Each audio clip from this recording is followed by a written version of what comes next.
এটা কিন্তু নিতে হবে, শুধু তার সাপোর্ট করলেই হবে না, পাপের ভাগও নিতে হবে তার, এটা কিন্তু মাথায় রেখো। কপালটা বেশ ভালোই ছিল ঠাকুরের আশীর্বাদে, গেছি প্রচণ্ড ঝড় বৃষ্টি হয়েছে। এই হচ্ছে ছাগল,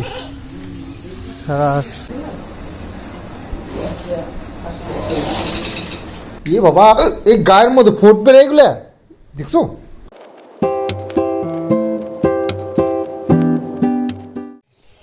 শুভ সকাল বন্ধুরা, ব্লগটা স্টার্ট করলাম। আসলে কাল ভাত নিয়ে নিয়েছি হাঁসের জন্য, তো হাঁসগুলো ভদ্র হয়ে গেছে, হাঁস ভদ্র হয়ে গেছে, সেই জন্য ওদেরকে আজকে আবার ছেড়ে দেবো। তো ভাত টাত দিয়ে খাবার দিয়ে খেয়ে দিয়ে একবার দেবে, নাহলে আবার খেতে আর আসে না, এটাই হচ্ছে মুশকিল। ভাত দিয়েছি, ভাতের মধ্যে পুরো দেবো এক মুঠ।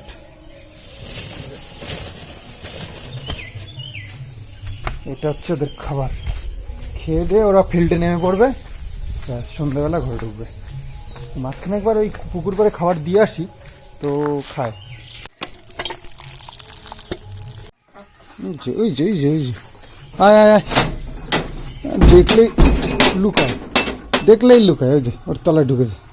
আয় আয় আয়, খাবারটা এখানে দিয়ে দিই, একটু সামনে দিন এলে যদি না দেখে কানা তো ওরা। ওদের সমস্যা হচ্ছে যাই করার তাই করে ওদের কাছে যাওয়া যাবে না, আর ধরা তো যাবেই না, এই হচ্ছে ওদের ইচ্ছে। যাই হোক, কিষানের স্কুল আছে, কিষান ঘুমাচ্ছে, এখনো ঘুমাচ্ছে বাচ্চা, ও বাচ্চা ঘুমাচ্ছে। তো যাই হোক, আমি রেডি হচ্ছি, কারণ আমার আজকেও যেতে হবে মার্কেটে, আর আজকে যাব কলকাতাতে, মানে সেন্ট্রাল এভিনিউতে। তো ওখানে ওই মার্কেটে যাব, কারণ এই মার্কেটে গিয়ে হচ্ছে না। তো এবার ওই মার্কেটে গিয়ে আমার কিছু জিনিস আছে যেগুলো এখানে পাওয়া যায় না। তো দেখি, আসার পথে বেলঘড়িয়াতে নামতেও পারি, না নামতেও পারি, দেখি। আর মা কালকে পান্তা ভাত ছিল, মা বলছে কটা আলু ভেজে দিই, তো দেখি দিক, একটু খেয়েই যাই। গরম ভাত এত সকালে মাকে বারণই করেছিলাম, তো আমি চাই কটা অর্ডারও রয়েছে, একসাথে নিয়ে যাবো ভাতগুলোতে। তো স্নান করে একবারে বেরিয়ে পড়লাম। তো আসতে আজকে একটু রাতই হয়ে যাবে। ও হাঁসগুলো ওই যে তিনজনে এক জায়গায় থাকে, দেখলেই হয়। দেখো, যে এসছে আর দৌড়াচ্ছে, মানে ওর যে কী ক্ষতি আমি করেছি, ওর যে কী মারা মেরেছি মনে হয়, আমার দেখলেই ভয় হয়। ওই যে নেমে গেলো চলে, এই যে একজন, দেখো হাট চালিয়ে খেলো একেবারে সারাক্ষণ পুকুর পাড়ে। চলে এসছি বাতকুল্লা স্টেশনটা, এই ফাঁকা দিয়ে যাই। নিচ দিয়ে যাওয়াটা এমন একটা স্টেশন, ফ্লাইওভার ছাড়া স্টেশনে ঢোকা যায় না। দুই পাশে রেল লাইন, তো মাঝখানে প্ল্যাটফর্ম, এর জন্য।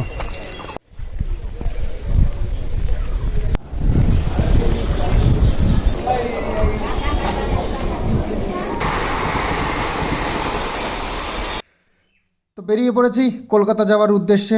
দুটো মার্কেট আজকে ঘুরতে হবে, বেলঘড়িয়া এবং কলকাতা সেন্ট্রাল এভিনিউর ওখানে। তো দুটো মার্কেট ঘুরতে আমার বেশ, বুঝতে পারছি না, হয়তো সন্ধে হয়ে যাবে।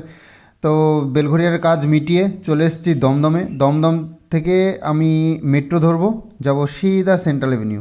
এই রুটটাই সব থেকে সুবিধা আর তাড়াতাড়ি হয়ে যায়। তো বেশ রাত হয়ে যাবে, শিয়ালদা হয়ে গেলে অনেকটা দেরি হয়ে যেত। তো যাই হোক, মেট্রোতে খুব তাড়াতাড়ি হয় আর খুব সুবিধে। তো স্টেশনে চলে এসেছি, আর সেন্ট্রাল এভিনিউ বেশি দূরে নয়, খুব তাড়াতাড়ি সেন্ট্রাল এভিনিউতেও চলে এলাম। আর এখান দিয়ে বেরোনোটা খুব চাপের, কারণ অনেকগুলো গেট, কোন দিক দিয়ে বেরোবো, কোথায় গিয়ে উঠবো, এটা নিয়ে সমস্যা। তো আমি এই যে স্ট্যাচুটা সামনে দেখতে পাচ্ছ, এটাকে মার্ক করি।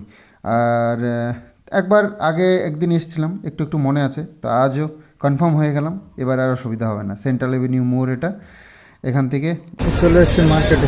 এই যে রোদ্দুর দেখো কি, বাপরে, রোদ্দুর দেখলেই তো ভয় লাগছে।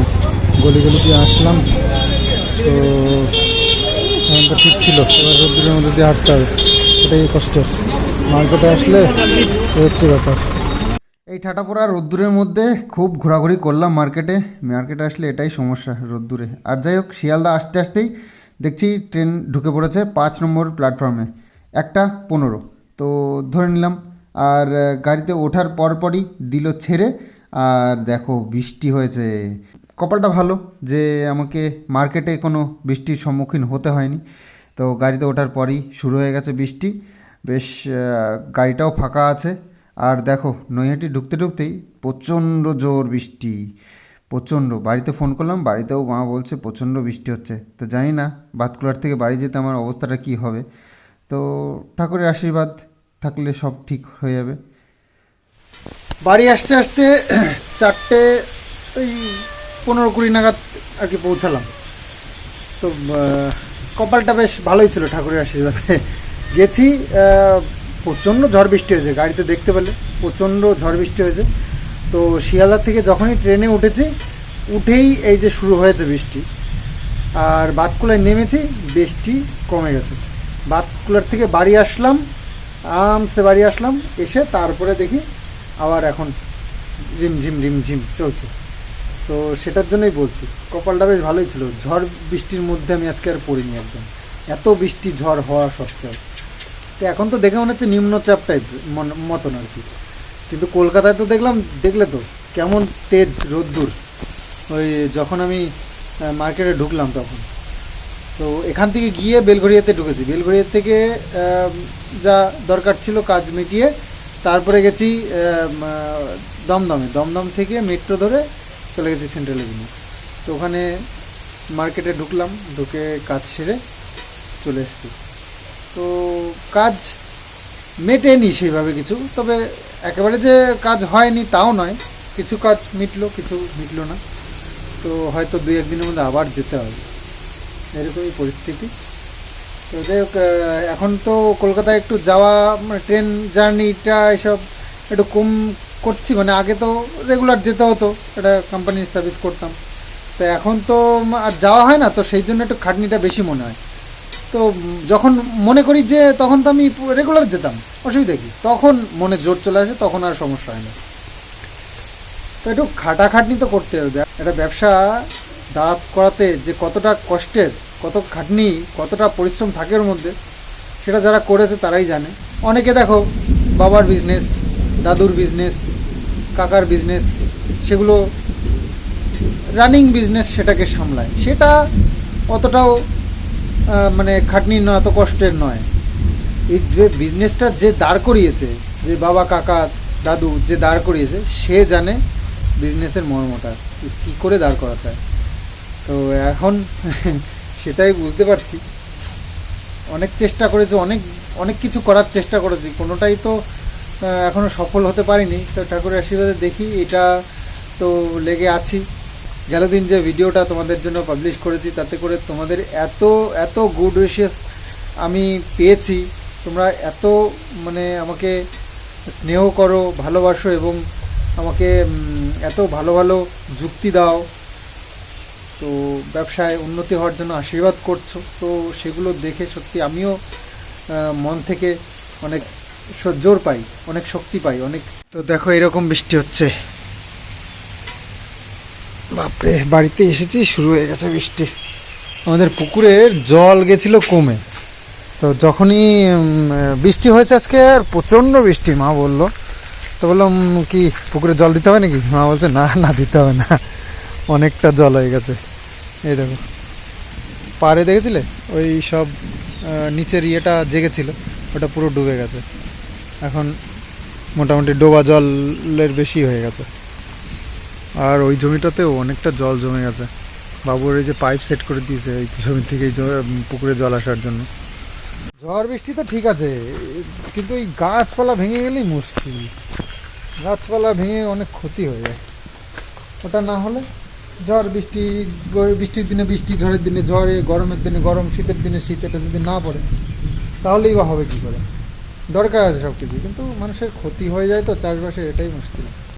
গাছে দেখো কতগুলো কাঁঠাল ঝুলছে, একটা কাঁঠাল পোকরা দেখো, এই দেখো এখান থেকে দেখতে পাচ্ছ, ওই দেখো পোকা খেয়ে নিয়েছে।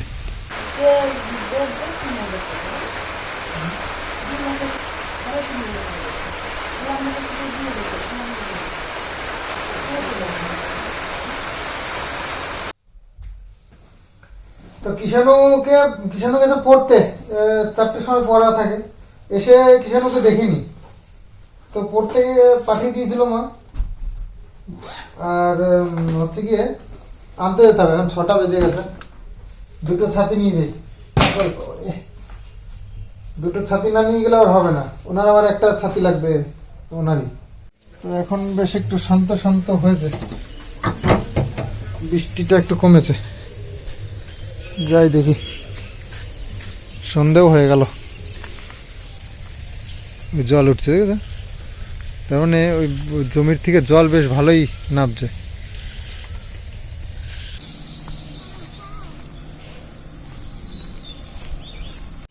তো যাই দেখি, বৃষ্টিটা কমেছে, একটু ঠান্ডা ব্যাপারটা রয়েছে, গরম গরম লাগছে না আর কি, যেটা লাগা। এই হচ্ছে ছাগল, সারা বর্ষাকালে যা কষ্ট ওই ছাগল নিয়ে ব্যা ব্যা করতেই থাকবে।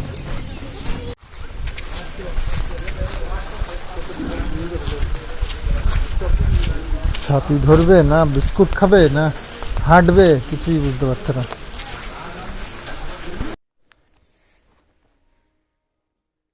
এটা কে এনেছে তুমি জানো? তুমি তো কি খাচ্ছ?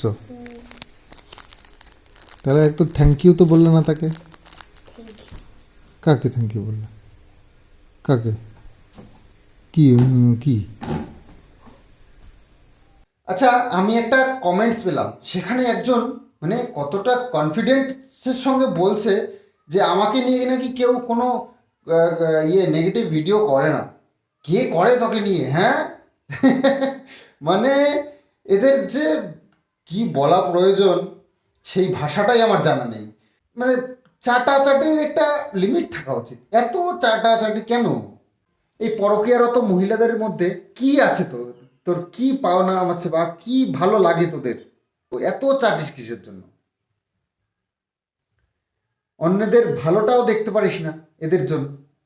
তো এরকম যারা কমেন্টস করে এরাও মানে পুরোপুরি পরকীয়াতে লিপ্ত, না হলে এত বড় এত সাপোর্ট এরা করতে পারে না, অন্ধা ভক্ত একদম। কারণ কয়েকটা মহিলা আছে, আমি ওদের শুধু কন্টেন্ট, সবাই কিন্তু জানে, তবুও না দেখার ভান করে। এদের চোখ অন্ধ হয়ে গেছে, অন্ধ ভক্ত যাকে বলে। তো এক জায়গায় 4টে মানুষ থাকলে সেখানে টুকটাক থাকবেই ঝামেলা গন্ডগোল, এটাই হচ্ছে আসল সত্যি কথা।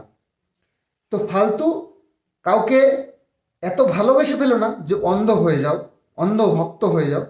তাতে কিন্তু সমস্যা আছে, আর সমস্যাটা এটা যে যে পাপ করছে তার সাপোর্ট করে তার পাপটা এ ঘাড়ে নিচ্ছে। এটা কিন্তু নিতে হবে, শুধু তার সাপোর্ট করলেই হবে না, পাপের ভাগও নিতে হবে তার, এটা কিন্তু মাথায় রেখো। তো এটা এই খাটের ভেতরে ছিল, তো বের করেছি।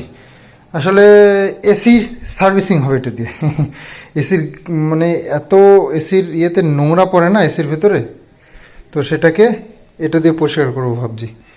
দেখি ট্রাই করে, জল ছাড়া ড্রাই ওয়াশ করা যায় কিনা দেখতে হবে।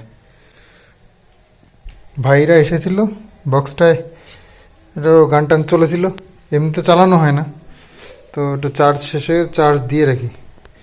আমাদের আবার হঠাৎ করে বন্ধুরা সব ওই পিকনিক করে, ওরা চায় দিতে হয়, তখন চার্জ থাকে না, তো দিয়ে রাখি মাঝে মধ্যে। আর চার্জ দিয়ে না রাখলে না ব্যাটারিটা খারাপ হয়ে যায় তাড়াতাড়ি।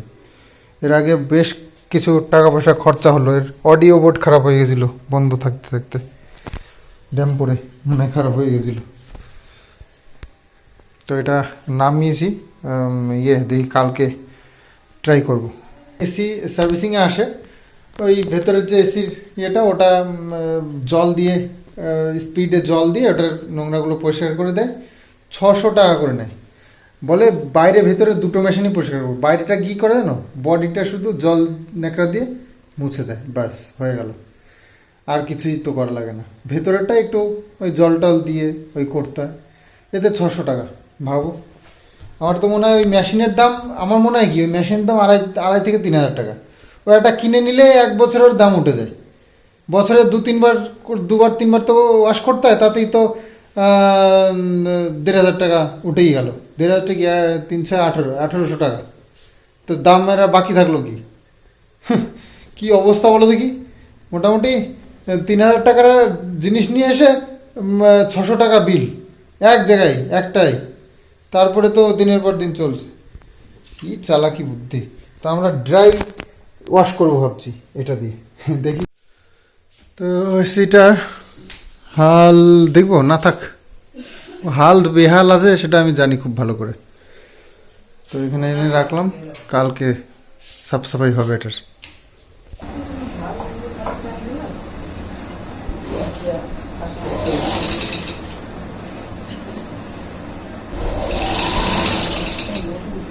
তো এই হচ্ছে আমার কাজের ঘর। এই মেশিন কিছুদিন আগে কৃষ্ণনগর থেকে কিনে নিয়ে আসলাম, দেখেছো তো। এখানে সব মালপত্র সব এখান দিয়ে ছড়িয়ে ছিটিয়ে রয়েছে, এখনও তোমাদেরকে সেভাবে দেখানো হয়নি। তো যাই হোক, একটু কাজ করলাম, একটু মায়ের কিষাণুর কিছু জামা কাপড় ছিল যেগুলো সেলাই টেলাই করার দরকার ছিল, সেগুলো করলাম। আর নিজেরও কিছু কাজ ছিল, রিজেকশন মাল ছিল, সেগুলো একটু রিপেয়ারিং করা হলো, এসব আর কি। পড়াশোনা শেষ হয়েছে, মানে যুদ্ধ করে ফোন নিয়ে চলে আসবে পড়াশোনা শেষ হয়ে গেলে। মানে কত যে ও কামাই করেছে, তোমাদের ফোন দিতেই হবে খাওয়ার সময়। আর পাবদা মাছ দিয়েছিলাম সকালবেলায়, সেটা দুপুরবেলায় খাওয়া হয়েছে। এখন ওই একটু একটু ছিল, মানে ভেঙে চুরে আর কি চলছে। তো কোল ব্যালেন্সটা বানাইছি, ছবি না কোল ব্যালেন্সটা নিয়ে। হ্যাঁ, বিছানার মধ্যে খেলনা নিয়ে কি ধরনের কিষাণু, আর কি সব রাখছি রে। এ বাবা, এই গায়ের মধ্যে ফুটবে রে এগুলা, দেখছো বিছানায় সব রাখি কেউ। না আমি এখন গেম খেলবো না, আমি এখন ঘুমাবো। না না আমি ঘুমাবো এখন।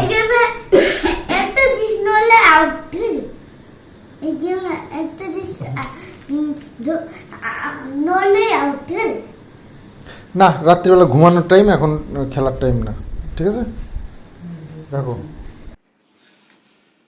যাই হোক, কিষাণুকে শেষমেশ ঘুম পাড়িয়েছি। এটা আমার মানে বুঝতেই পারছো, সারাক্ষণ যে মানে দুষ্টুমি করতে থাকে। আমরা কেন, আমাদের পাড়া প্রতিবেশীরাও জেনে গেছে ও যে কি করতে পারে, কি করে সারাক্ষণ সারাদিন। মানে প্রাইভেটে গেলেও দেখি ঘেমে চুমে জামা কাপড় ভিজিয়ে নিয়ে যায়। কি যে করে প্রাইভেটে গিয়ে, সেটাও মানে একমাত্র ওই ম্যাডামই জানে, আর ওখানকার বাচ্চাগুলো। তো যাই হোক, বাড়ির যে সমস্যা আমাদের রয়েছে সেটা এখনো পুরোপুরি সলভ হয়নি। তবে বাবু মা দুজনকে আমি যথেষ্ট বুঝিয়েছি, তারা এতদিন সংসার করে এসছে, নিশ্চয়ই বোঝে। তবে আমি চাইছি খুব তাড়াতাড়ি ব্যাপারগুলো সলভ হয়ে যাক, আর তোমাদের সামনে সবাইকে নর্মালি আনতে পারি। কারণ ব্লগিংটা হচ্ছে ফ্যামিলির প্রত্যেকটা মানুষের হালচাল, কি করছে না করছে সেসব নিয়ে, ওরা কি মানে খাচ্ছি কি করছি এইসব আর কি। তো সেখানে যদি বাড়িতে একটা সমস্যা থাকে না, তো ব্লগিংটাও আধা দূরা থেকে যায়। তো আর তারপরেও সংসারে একটা এফেক্ট পড়ে, এই যে অশান্তি গন্ডগোল এগুলো নিয়ে। সেটা আমি কেন, আমার থেকে ভালো মা বাবা দুজনে বোঝে। এখন হ্যাঁ, অনেকেই বলেছে যে বয়স হলে তা মানে মানুষের একটু এইসব জিনিসগুলোর সমস্যা হয়। তো সেটাই হয়তো হয়তো সেটাই কারণ এত বছর সংসার করার পরে এখনো তাদের এসবগুলো সমস্যার সমাধান হচ্ছে না। তাদের সংসারের এখনো মানে আন্ডারস্ট্যান্ডিংটা ঠিকঠাক হচ্ছে না, এগুলো খুব সমস্যা। তো যাই হোক, এই কিষাণুর যে পড়াশুনোর ব্যাপার নিয়ে এক দিদি বলেছিল যে মানে সবকিছু ঠিক আছে, অশান্তি গন্ডগোল, কিন্তু তার মধ্যে যে কাকু কিষাণুকে পড়াচ্ছে না, তো সেটা কিন্তু খুব বাজে না।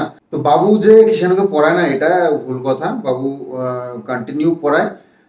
কখনো আমরা ফ্রি থাকলে, আমি বা মায়ের কথা তো একদম শোনে না। মায়ের কাছে পড়ানোটা মানে আমি থাকলে আমি ধমকে মায়ের কাছে বসাই, যে আমি পাশে কাজ করছি, আমি ধমক টমক দিলাম যে ঠামের কাছে পড়ো, তখন পড়ো।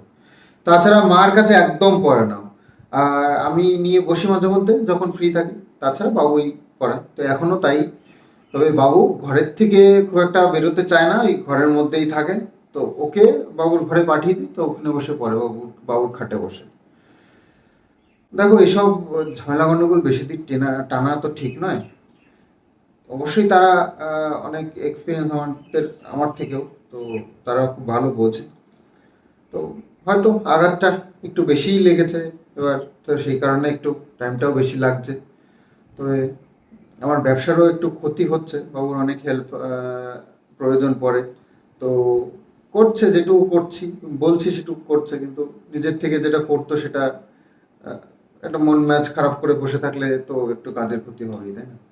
তারপরেও আহ, আমাদের চাষের জমিতে কত কিছুর প্ল্যান রয়েছে, চেষ্টা করছি সব কিছু মিটিয়ে সব সমস্যার সমাধান করতে, নিজের ব্যবসাকে আহ, ভালো একটা জায়গায় পৌঁছানোর জন্য।